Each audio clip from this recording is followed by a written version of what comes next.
Biden back on the attack, hits GOP for threatening Social Security.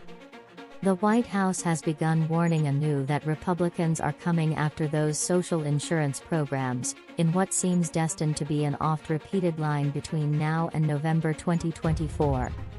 It was treated as a political coup inside the White House when, during the president's State of the Union address this past spring, he more or less goaded Republicans into saying that cuts to major entitlement programs would not be part of their debt ceiling demands.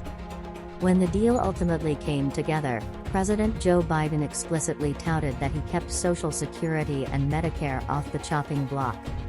But that was last week.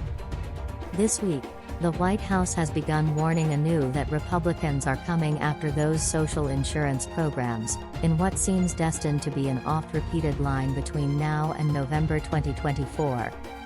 A memo from Deputy Press Secretary and Senior Communications Advisor Andrew Bates seizes on House Speaker Kevin McCarthy's announcement that he would be forming a congressional commission that would look into broader deficit and debt reduction.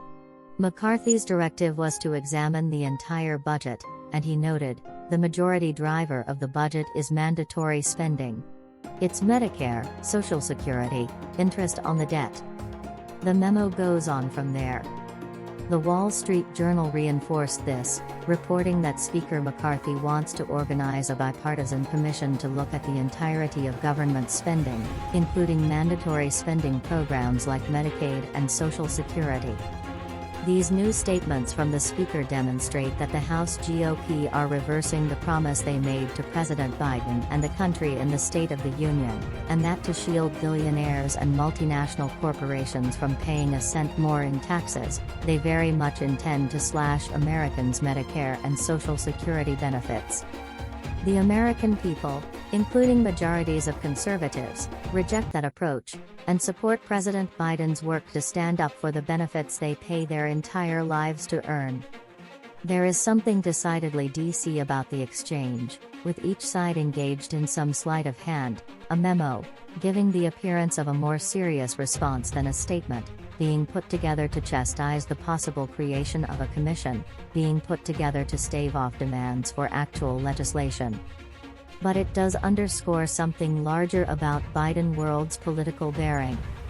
A president who has made the pursuit of bipartisan deals a calling card over the past year has clear limits on the places he will go for those deals.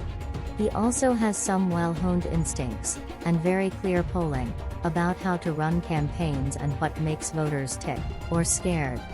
During the 2022 midterms, abortion may have been the preeminent issue for Democrats on the ballot.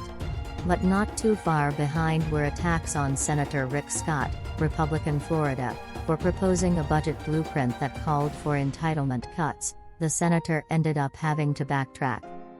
The issue of entitlement programs also played prominently in Biden's re-election announcement. And he hit on them again Tuesday in comments at the outset of a cabinet meeting, noting that his just-signed spending agreement with the GOP protects Social Security and Medicare and Medicaid, veterans care, and economic progress like the $470 billion in private investment we've attracted to the United States in manufacturing, clean energy, and our historic investments to fight climate change. Republicans, to a degree, understand it is a vulnerability. Months before Biden's State of the Union address, Donald Trump warned congressional Republicans not to touch Social Security or Medicare in the debt ceiling negotiations. But, as Bates' memo notes, a faction of the party never was comfortably on board with keeping those programs untouched. And in the debt ceiling deal aftermath, McCarthy has tried to throw that faction a bone. He may have given the White House one, too. McCarthy's office did not return a request for comment. That's today's latest news. Don't forget to subscribe, like, and comment so that this channel can continue to exist. Thank you for listening to the end, and I hope it's useful.